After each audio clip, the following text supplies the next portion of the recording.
A German Autobahn high-speed test, an efficiency test, opening BMW logos, splitting BMW logos, a lounge interior with curved display. And why am I allowed to damage this big double kidney? This is now to come with Thomas an Autogefühl with the all-new BMW iX. Is it the best full-size electric SUV out there? Let's find out. Let's go.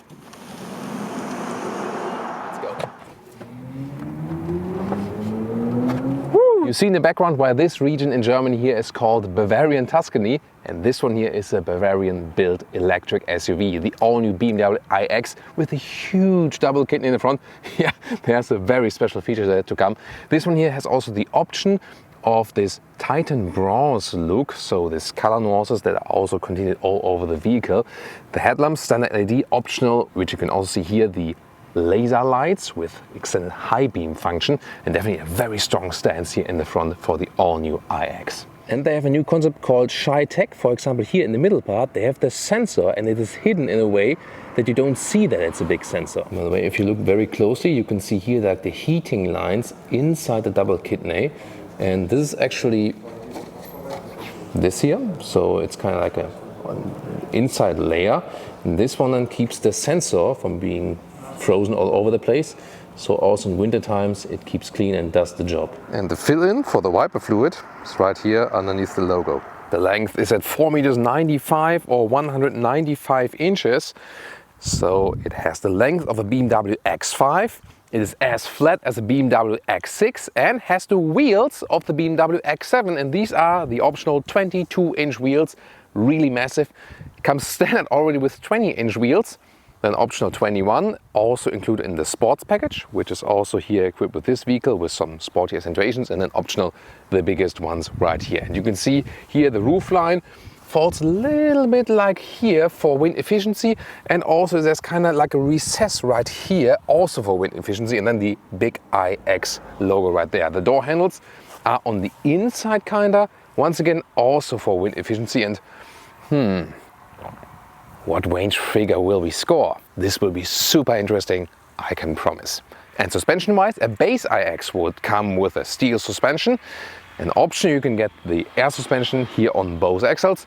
At the moment, the bigger battery is already combined with that one, but later on it will also be available with the big battery, but then we'll go for the base suspension.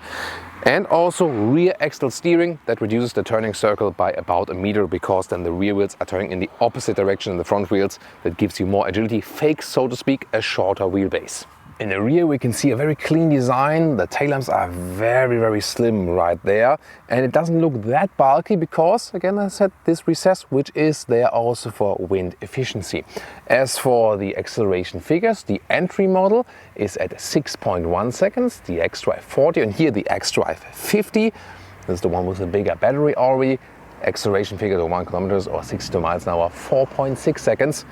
Dual motors, of course, front and rear. It's already quite powerful. And here is a comparison. We have the iX in white, just as it appears outside. It's always good to see the different colors than really, in real daytime light. Or what about a blue one? Here also with a roof box and a bike carrier at the rear. Depending on where the light comes from, this blue looks a little bit darker, for example here. But when there's more light, the color appears a little bit more matte, I would say. Turning indicators look like this.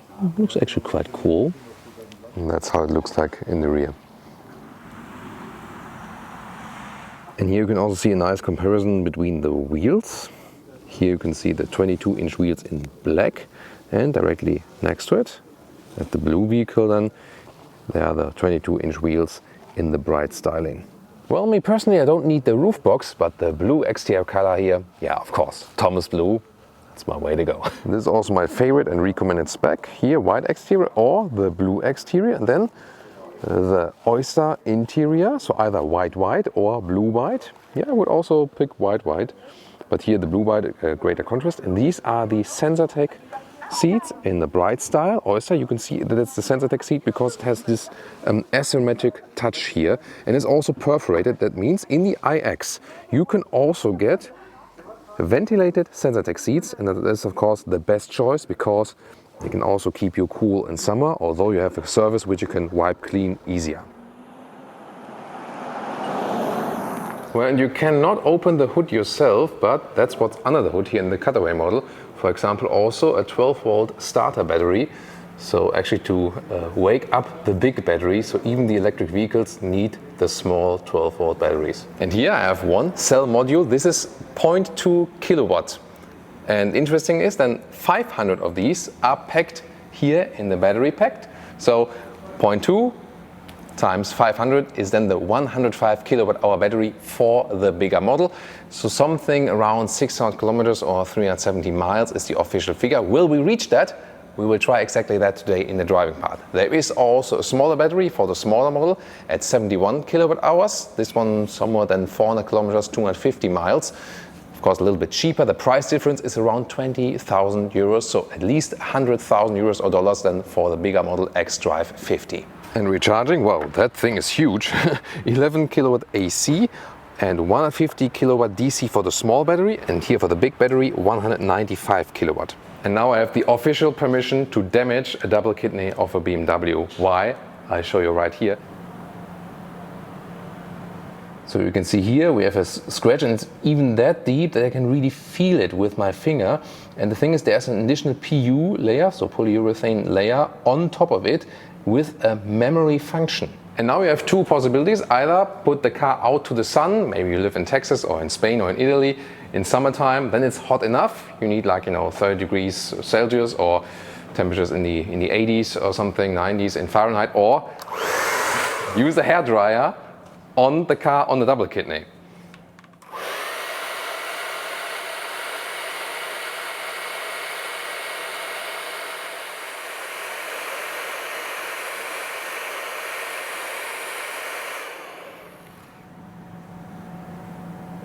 Wow, it's actually already gone.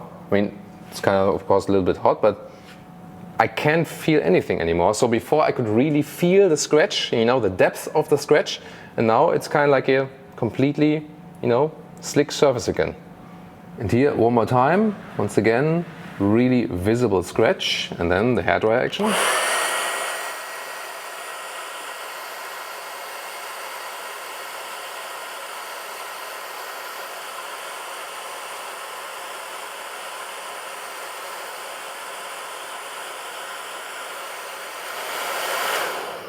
And it's gone.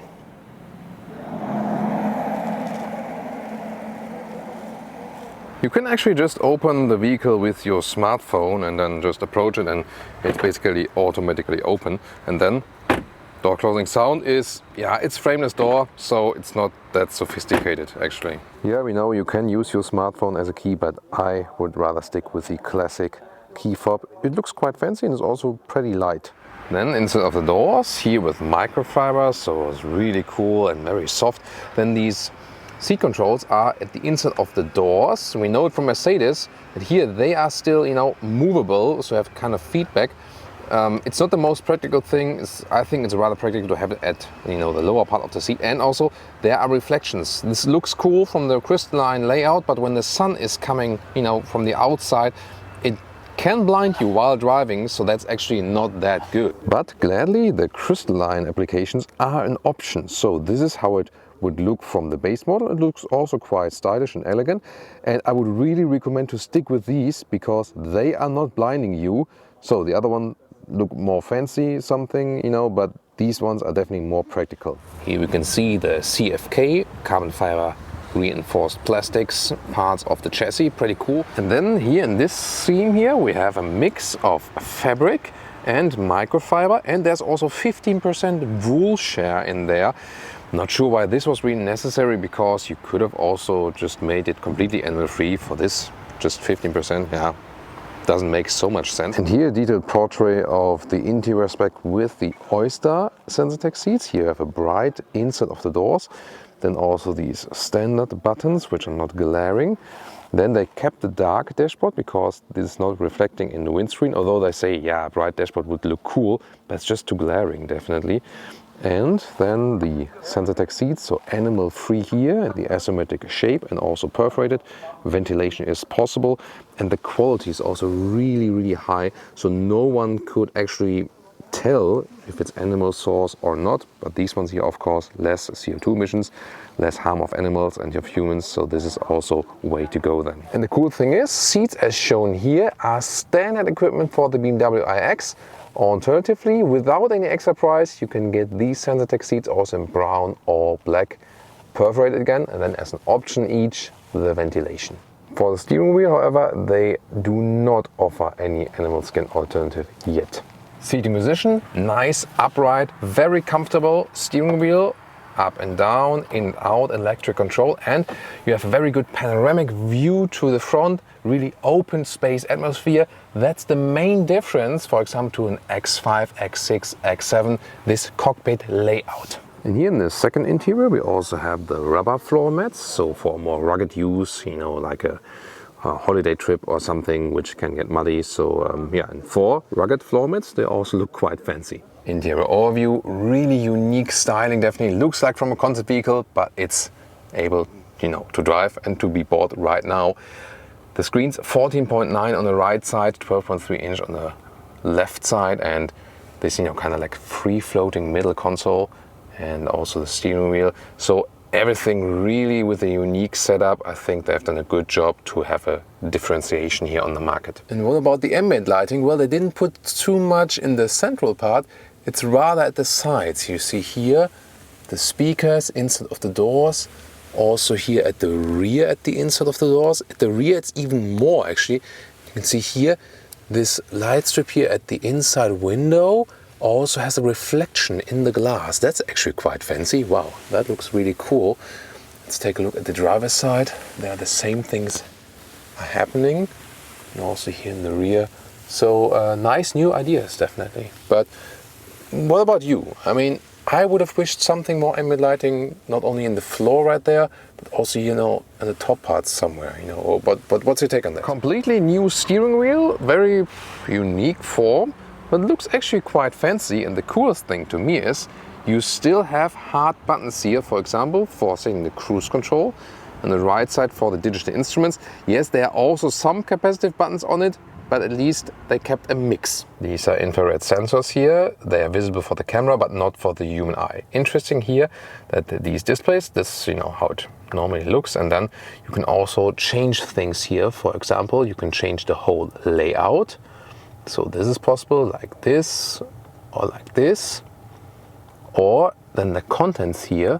So for example, you can have, you know, like range, or here then GPS view in it.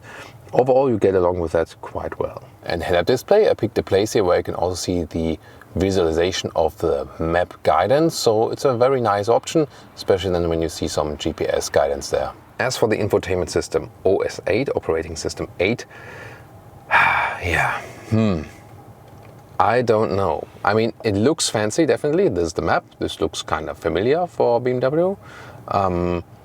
And you also have another main menu. You can access it right here, but from the looks, this is more like 90s, isn't it? You know, like it's like, I don't know, like Windows 95. Sorry about that, BMW OS engineers, but it's true, isn't it? Tell me in the comments. And I think overall it's not such an easy system to get along with. I think it is more complicated than the system you had before. I really loved the OS7. I think it was also better than OS6. But this one here, I think, is a step backwards. It has more functionality. At the same time, it's more complicated. CarPlay integration is really cool, all over the screen right here. And then let's listen to this optional Bowers & Wilkins sound system. Wow. Yeah, that's really crystal clear, and you know, there's a very big resonance room here, definitely with the vehicle. So that's definitely very cool. So let's go back to the BMW system right here. And about the climate changing thing, yeah, I mean, here you can always have it at this point. It's okay. Still, manual climate dials are better. And then for seat heating and steering wheel heating here, for example, who thought about this? I mean, it's like, look at that and tell me immediately, like, what shall I do now? You know, like, so I don't really get it that much. Voice control, drive me to Berlin. I found several destinations. Yeah, Which that one works. But what about the temperature, for example, as an alternative? Set temperature to 21 degrees. I will set the temperature to 21 degrees Celsius for the driver. So that worked. Oh, and also recognize it for the driver, you know. If you are a BMW customer and know the OS7 from a recent vehicle, you are missing exactly, yeah, what? Menu, media, tail, nav, and then there's nothing below. There's no car menu. And this is so unpractical. I always want to access the car options there. In this case, you have to go to this menu and then go to live, yeah, that's the thing about the system, live vehicle. This is kind of the car menu now. Why have they made it more complicated? By the way, so if you press to the top here, then you have the iconic sounds option off. So there you can deactivate the iconic sounds. And I really have to say, after a while, I did deactivate them. But even more annoying, the turning off or the startup sound. There we go. Yeah, also composed by Hans Zimmer. But yeah, I mean, we know he's a great, majestic songwriter. But this sound, not so in love with that, are you? And this B&O system has 30 speakers and even a 4D function. And here you can set it also how strong it shall be. And then you kind of feel some vibration here, especially in this area at the seat, so at your lower back, I would say. So that it makes sense to go for this very expensive sound system. It's 5,000 euros extra for the 30 speaker B&O sound system with the 4D sound. Well, this vibration in the back, it's not really necessary. To me, it was kind of a little bit annoying. And also the sound was good, but not 5,000 euros good, you know. The Burmester sound system from Mercedes is way better indeed. So, and for this vehicle here, you go 12 speaker bass, 18 speaker Harman Kardon, 30 speaker Bowers & Wilkins. Yeah, I would go either with the bass system to save money, or then go one step further for the Harman Kardon system to get a little bit more sophisticated sound. But this extra price here for the Bowers & Wilkins system is not justified. There's this automatic parking button right here, and there's even more to discover because they're not only the cameras, and they're actually in very good resolution. So you can also switch it around. Which one do you want to have? So in here with more, you have a 3D view as well. So yeah, you can browse around the view. Yeah, we are surrounded by iX vehicles here. Oh, this is the white one next to us. That looks a little bit weirdly big. But what I want to show you here actually is an even more fun feature. So this here car wash view. And there you can, that you don't damage the alloys. Here, the camera cleaning function. You have to have the doors closed and the ignition on, and then you can clean front, rear, or both cameras at the same time, and that looks amazing. Yes, that's the cleaning function of the front camera, and you saw how it comes out.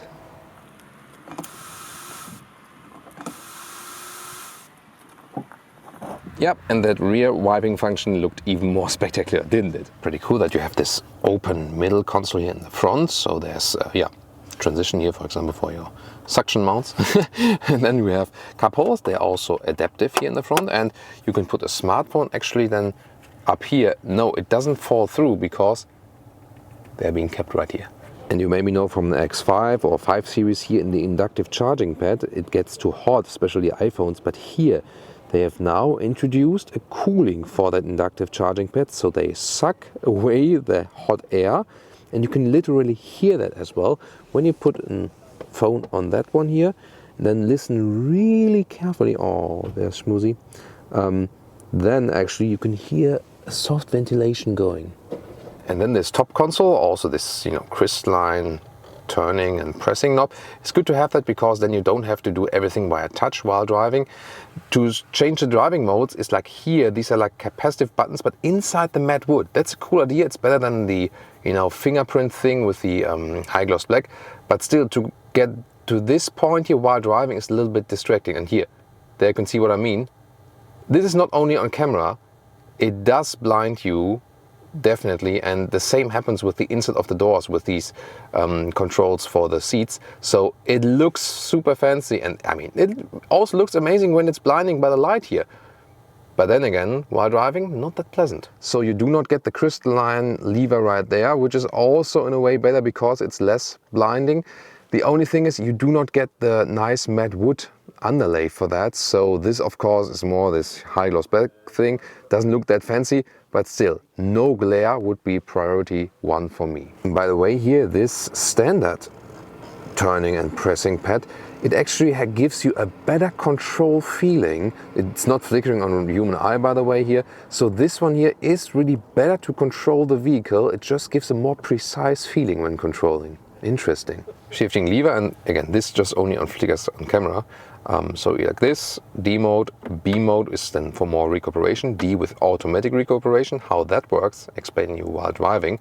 So it's actually an easy solution, and again, this crystalline work. This one does not blind, you know, so much because, yeah, kind of probably the angle that is set in. And then we have this split middle armrest with some more space. When you look here from above, you hardly see the opener for the glove box. It is actually hidden right here. There we go, and yeah, it's quite shallow. A nice detail here also, the frameless back mirror. And then we have the electrochromatic sunroof, which is really amazing. Look at that. This is then looking through, and this is then for more sun covering. Wow, really amazing. And when you look through it and the sun is behind it, then it looks like in Dune, you know, like with this, you know, very yellowish perspective on the sun and so on. So yeah, the kids will love to play around with that. Here, there's the button up top there. Magic. And here we go, there's the sun through the panoramic roof, and then let's make it Arrakis. Ooh. On the passenger side door, you can also put a smartphone here, kind of like, you know, next to the door handle. Interesting idea, however, if something very small falls in there, it's lost. By the way, to get out again, you have your hand here and kind of like press with the thumb here. It's quite unusual, but it's, yeah, a nice tactile experience. Rear doors also with the same nice and soft microfiber. That's pretty cool. And then, for example, you have options like a, you know, proper jacket hanger here. You don't have to go for it, but you can. 2 USB-C chargers. Of course, when someone is sitting in the back, I would rather remove that actually. And then also the same kind of asymmetric microfiber fabric setup that looks lovely. Also in the rear, this console is rather free floating. Here temperature control rather classic, as we know it from other BMW generations, and here also space and no middle tunnel at all. That shows that this platform, this chassis was purpose built indeed for this EV. Middle armrest with fabric, and then you can release these cup holders here. And plenty of space here in the rear, a lot of legroom, headroom also really a lot. So remember, this one here is flatter than the BMW X6. It's almost comparable in length, you know, with the X5. But I mean, so much space. This is really using this EV platform, and of course also on the middle seat, 5 tall adults, no problem, no middle tunnel here whatsoever. Yeah, that's really good. The only thing is you can actually fold the seat, the bench from here, release it here. But then again, that's the only thing you can do. You cannot adjust the angle or something. However, it has a good angle, and it's also very comfortable here to sit in the back. And yeah, going through with this whole bench, it's actually really nice to cuddle here as well, I would suppose. And one more look how the Oyster Sensatec interior looks in the rear. There's also here an iPad holder available like this. In general, I think just the bright interior rocks in the styling. There is no frunk, and the trunk has 500 up to 1,750 liters. See here the height for backpacks, no problem. You can of course also remove the whole thing just with a little force. Then let's put it out like this. The length here at 1 meter or 40 inches here with my nice new black ruler, and here you can see the width is more than 1 meter or 40 inches. So yeah, it's like 1 meters 5 or like 41, 42 inches. So that's actually really good. The height then here to the cover 47 centimeters or 19 inches, and the overall height is 75 centimeters or 30 inches. So very well usable. It could be maybe, you know, a little bit less shallow here. Then again, we have an even loading sill, and underneath space for the charging cables, and also has this clicking in effect. So overall, I think I'm quite happy with it. Right and left flipping is possible here from the right side. That's a very good function, and you see it folds really flat. So a very well usable SUV, definitely. And here you can reach that 2 meter or 78 inches mark easily. Agile driving first before the regular driving lounge. Let's go. That was 0 to 60 kilometers an hour. Wow, that went quick. Super powerful here, this xDrive 50 version. Yeah, a lot of fun, and also very direct steering here. And the batteries in the lower part of the vehicle centralized, as we saw earlier. This brings a lot of agility, plus the rear axis steering, so the car feels smaller and more agile and lighter than it actually is. That acceleration was even uphill, so even more impressive. And now, even more uphill performance and agile driving. We're driving up the Obersalzberg, yes, the Obersalzberg, where Hitler had his Berghof. And well, this region luckily turned from terror to tourism and from pain to pleasure, because it's such a beautiful area. And they also have a documentation center right here to show, what has happened, and of course that this never happens again. So we can go out, enjoy some car reviews. So here we go. Great agile driving. Wow. Due to the rear axis steering, it really feels more agile, and this is also a main difference then to the combustion engine brothers like the BMW X5, X6, X7. Due to the low center of gravity, this feels so much more agile. It doesn't feel like a full-size SUV almost, and wow, having so much fun. Would never have so much agile driving fun here in a combustion engine SUV at that size. This is really, these tires are also hooking up so great. I mean, it's huge, and it feels and drives like a go-kart and has always more power. And this is also a major difference to a Tesla Model X. This one here is so much better in the agile driving. Yes, the Tesla has other big advantages, definitely. And we also have, of course, an extensive review of that.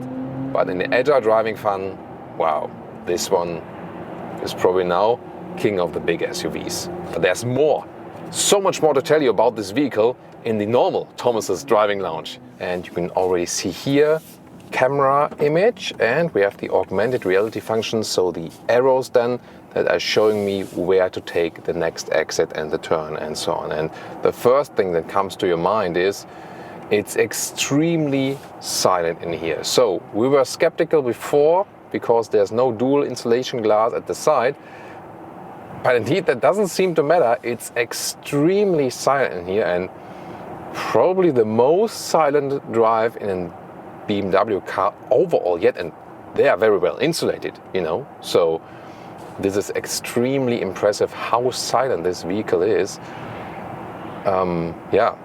I mean, we'll soon also drive a little bit faster on the motorway, German Autobahn, and see how that one turns out.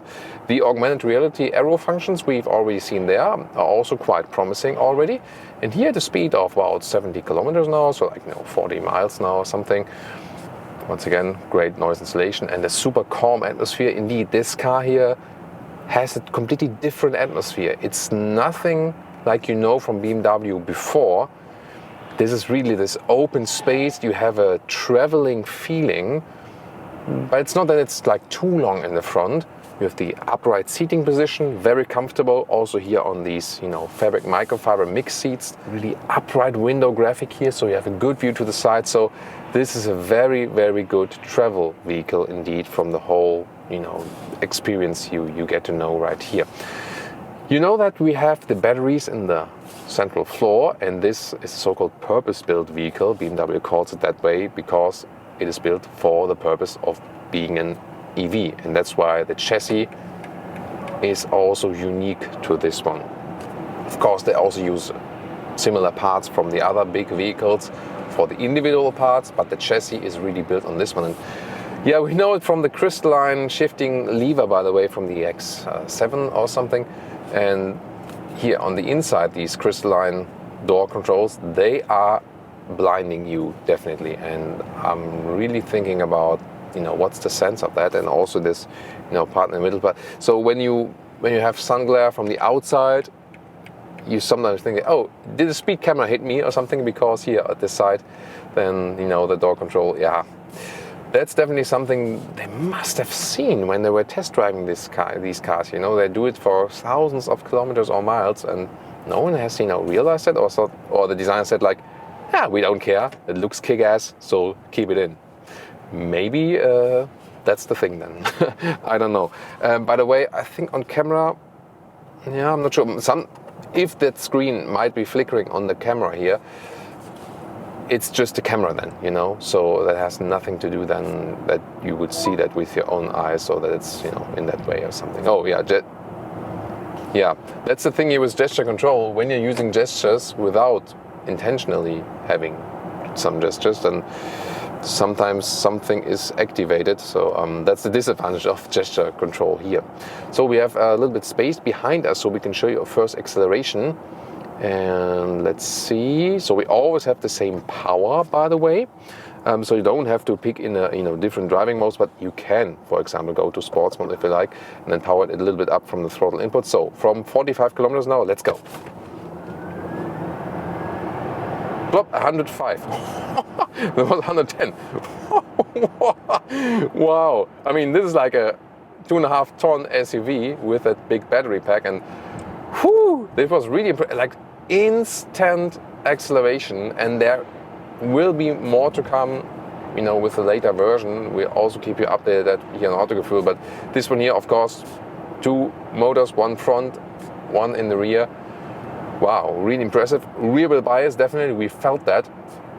So the rear electric motor is always the stronger one, and you still keep this, BMW characteristic rear wheel drive. And here, by the way, in a slalom, again, it's a high SUV, but it feels so much sportier than the combustion engine models, because BMW X5, X6 and so on would be the comparable models size-wise, and due to the low center of gravity, this feels so much sportier. Steering wheel, by the way, here is a little bit, light, but it's not that unnatural, and then becomes a little bit more, a little bit tighter to the outside. So it's a pretty direct steering feel indeed, and slalom is indeed a lot of fun. The car doesn't shake up too much, however, it's not too stiff. So you have air suspension on both axles here, of course, and that's also a good decision. You have good comfort. At the same time, here in the sports mode, for example, the suspension is tuned a little bit stiffer, So what does happen in sport mode? First of all, throttle input, it's just more aggressive then. So for little personal throttle, directly good acceleration. Then the suspension, air suspension, is set on a stiffer note. However, you do not get more power by this. So that's the thing that sometimes happens in electric vehicles, but it's not the case right here. So just the input is being changed, but you do not get more power with it. You can also already access the maximum power just by the normal driving modes. So this is also possible. Very, very interesting, definitely indeed. So when we switch back here to the My Mode selector and go just the normal driving modes, you can also set personal settings. Also very interesting visualizations right there.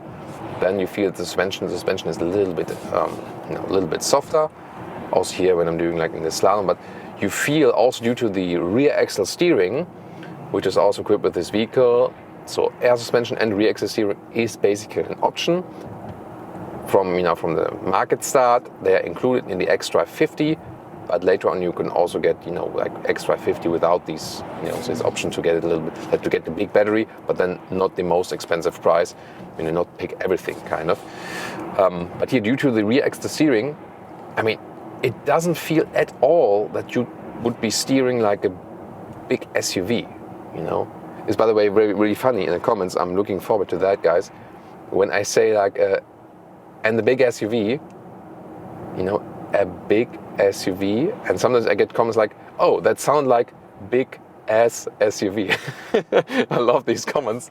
Yeah, looking forward to these in this time. Not sure if you heard that before, or yeah, maybe now, you know, when I'm saying it, you're always thinking of that. You know, that was the same. Like, do you remember with the Mercedes S-Class in the previous generation, and you had this clown's face steering wheel, and someone said, "Oh, that looks like a clown's face," and then from this point on, everyone looked at the steering wheel and was like, "No, he's right. It's a clown's face," and then everyone is seeing it. But here, I don't see any face at all. It's a unique steering wheel. Definitely has a very, you know, interesting octagon shape, and yeah, it brings a new, unique driving experience here to BMW.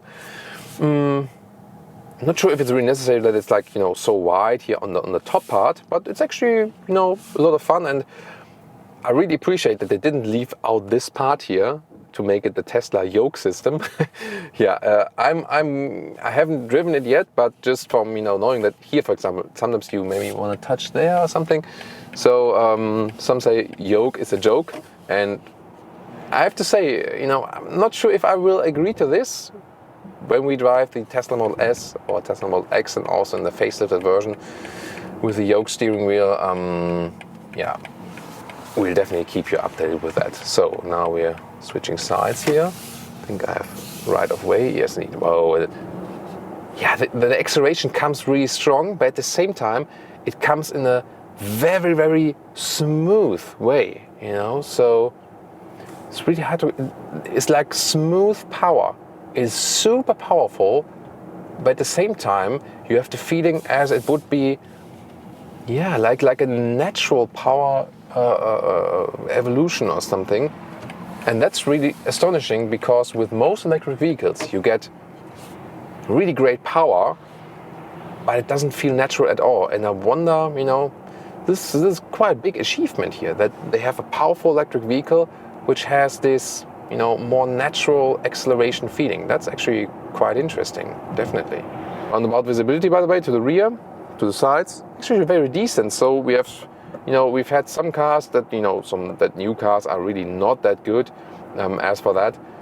But here I really have to say it's a very good overview, considering it looks also so design focused from the exterior. Very good overview from the inside to the outside. Well, and now I've activated the so-called iconic sounds in the infotainment system. We have a special feature of that together with Hans Zimmer. Now in the normal driving mode, not sure how it is picked up on camera. Just listen to that when I do acceleration now. You heard that like, so, and let's now switch to the driving mode again, sport mode. Let's see if that's kind of like enhanced.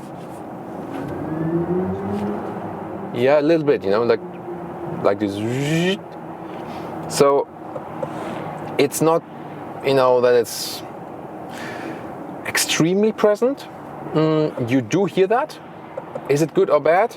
I think it can help in a way that, you know, when these G-forces applied here in the electric vehicles, sometimes your body doesn't cope. And when you have this sound connection, the body can cope a little bit better with it. Of course, if you have passengers,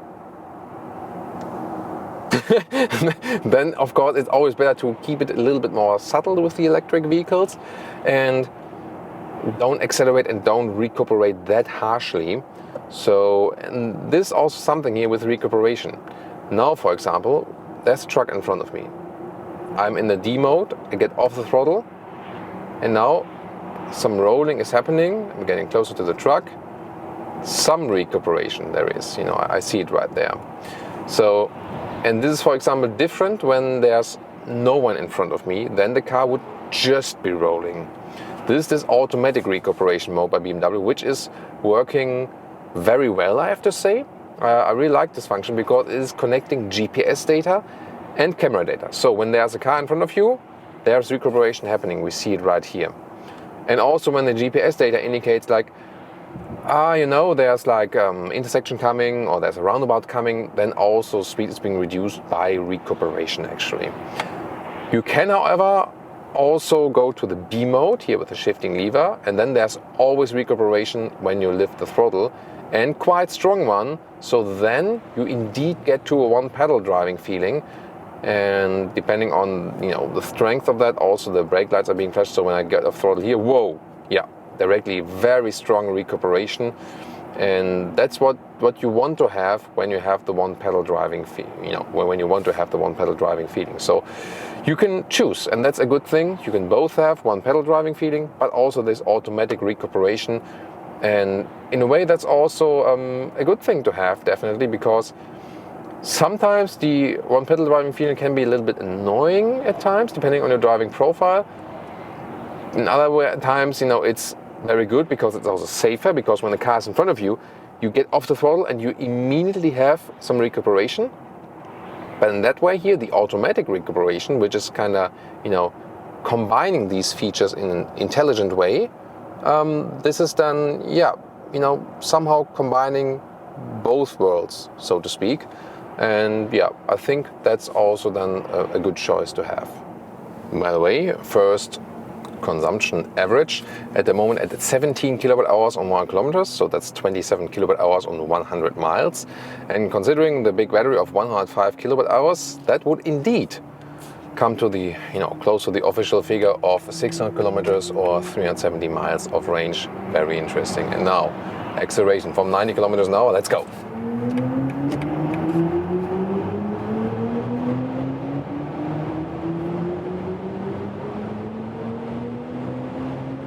Top speed 200 kilometers an hour, 125 miles an hour, electronically limited, and that went super quick. Yeah, at 190 kilometers an hour it kind of slowed down, but other than that, wow, this is like, oh, and the current consumption figure is like close to 50 kilowatt hours on 100 kilometers. So that would mean straight road I could drive, yeah. It's very interesting. I could drive like 200 kilometers or 125 miles with top speed 200 kilometers or 125. That's interesting. It would really mean I could drive 200 kilometers an hour for 200 kilometers or 125 miles an hour for 125 miles. Interesting. That's not even, I mean, it's hard to see, you know, like when the road is going a little bit downhill, that already changes the effect and so on. But that's still actually a quite decent result, and also the result I stated before. So we had it a lot that with the German premium manufacturers, their electric vehicles were not that efficient. But the Mercedes EQS recently showed otherwise. The EQE will also be quite efficient then. And here the BMW iX so far also makes a very efficient impression. And it also has, you know, it doesn't have a high wind resistance, and the reason is also because the roof is falling down a little bit, and also from the rear it's going like this. And this reduces the wind resistance. And here, I mean, noise insulation wise, again, at about 150 kilometers an hour, it's like nothing. You know, it feels like I would be driving slowly through the city. 160 kilometers an hour now. Only in Germany, where you then still get overtaken with 160 kilometers an hour. This is amazing. I mean, wow. This is like, you know, we're here at like at 100 miles per hour, and there's hardly any wind noise picking up, and the car is so stable. Here, sports mode here, adaptive air suspension. Now I'm getting on the brakes, by the way, but there's first all the recuperation being used, and then the brakes, you know. So even if you hit the brake pedal first, they use all the regeneration. And that's also the reason why the brake disc, showing you that on the outside, are super small for a vehicle of that size, actually. Yeah, really impressed now. And even if you are at speed, you can still, now at 130 kilometers an hour, you know, so like 70, 80 miles an hour, and bam, there's still such a harsh acceleration possible. And once again, top speed. Wow, super impressed by that. And here at 200 kilometers an hour, 125 miles an hour, there's not even harsh wind noise. I mean, how did they do that? And also without the dual insulation glass. Now hard and regeneration. There the figure, oh, there's the Alpina XD4. So BMW X4 is Alpina tuned version, but yeah, that's kind of like the old tuning system. This one is the new one, and we can I think, easily keep up with that one, you know, acceleration-wise. Wow. I mean, recuperation figure, by the way, here, 200 kilowatt. So you can very quickly recharge this car with going down a hill or hammering the brakes then. This is also pretty impressive, of course. And here I think the sound connection here from this Hans Zimmer sound design really helps you also to get something of a connection to the vehicle, you know. But at the same time, told you, you can also cancel that. Assistant systems here, blind spot monitor with the yellow triangle then in the side mirror. And here, when that's interesting. Okay, so I have to, so he started the automatic lane change and whoa. Okay, and then he was dropping speed now and someone came from the rear. That was not that convincing now. Let's try that again. I mean, let's give the car another chance. So first of all, cruise control, adaptive cruise control, distance to the car in front of us is being kept. Also the lane is being kept automatically in a very smooth way. Here now, reducing the speed. So I want to have the automatic lane change now. There we go. Yeah, so that way. I didn't turn the steering wheel, that was the car itself, you know, so let's see if... I don't even have to hold it. So here, so I just have to tap the turning indicator and then the car does it. Not sure, like the first time, the car wasn't really like, you know, getting to speed fast enough and I was seeing that someone came from behind. So they see also the limitations of these systems. They work very well, but they don't cope with, yeah, when you can't do that way. So you have to hold it basically. Just tap it, yeah, tap it. See, this is kind of a problem, you know, when you do this automatic lane change thing and then the adaptive cruise control catches the truck in front of you at the same time. It also reduces speed, but then it also does a lane change, and lane change while reducing speed is of course not a good thing, you know. So yeah, in these situations you see that the human lane change is still kind of the better, the smoother one, but the system itself does work. So, you know, you just have to start a little bit earlier than, for example, and here there's a car in front of us and then I started basically early enough, then there's also no problem with that. Yeah, but it's also good to know the limits of these, adaptive or assistant systems. But in general, the whole integration of the assistant systems, everything is very smooth. So also how the steering, the active steering assist and so on, it really does it in a very subtle way without you would be feeling too annoyed or something. But the thing is, of course, also this car is so much fun to drive yourself, although it's that big. Most of the time I would just drive it myself. But of course, setting the cruise control and the distance to the car in front of you is being kept, this is one of the most helpful features, definitely. And good to have like the physical button here to control the speed. It's like a slide press 1 kilometer in the front and a harder press 10 kilometer steps. Then up or down, and really good to have the hard physical button then here to do that on the steering wheel. Here once again in the D, automatic recuperation mode, cars in front of it. What is this? I mean, I'm keeping a safety distance here to the car in front of us. I mean, we're driving super fast on the motorway, and this is no war field, you know, or no battlefield. And this guy overtaking a ride, which is not allowed in Germany, by the way, or allowed in the US, not in Germany, and getting into the security distance. I mean, what is this, you know? So, and cars in front of us are braking. I mean, sure, I go to 200 and then hit the back of them or what? Some people really think this is like a battlefield, you know. And did you know, by the way, why people react in such a harsh way when they are on the road in their vehicle? It's like a thing in our brain, because when someone is kind of like, you know, coming close to you, you know, with another car to your car, it kind of attaches to our core instincts, you know, for example, of privacy.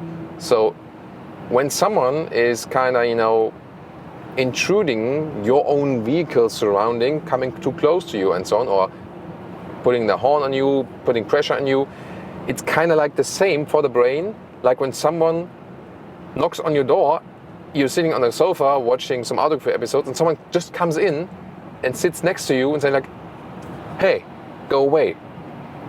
You know, this again the same. It invades our privacy because our own car for our brain is our privacy, like we're sitting at home. That's the reason why there are so many battles on the roads. We are not taking part of this. We are doing performance driving, but always when we have safety first. And this vehicle here is helping you with that because it has the power, but it also shows you or tells you, I do not have to use this power. It is super powerful and you can go great accelerations, but it also makes everything so calming and relaxing and so on. Wow, I'm really impressed with driving this one. So many things they have done right here. Comfort is great, traveling feeling is great, acceleration is great, noise insulation is great, the driving dynamics, great, the compromise of sportiness and comfort is great, and the efficiency is also there. Both when we have, like the normal steady driving and also then that even, figures for high-speed driving. I know you guys love that. So driving-wise, yeah, we can just say top notch. And another range test from different environment, like slower motorway driving, like 100 kilometers an hour, 60 miles an hour, and countryside driving, mainly countryside driving with some 70, 80 kilometers an hour, so like 50 miles an hour. And this one results here in 19 kilowatt hours per 100 kilometers, so like something 30 kilowatt hours per 100 miles. This then means some 550 kilometers of range or some 350 miles of range. And now compare our reviews of the Tesla Model X or of the Audi e-tron SUV.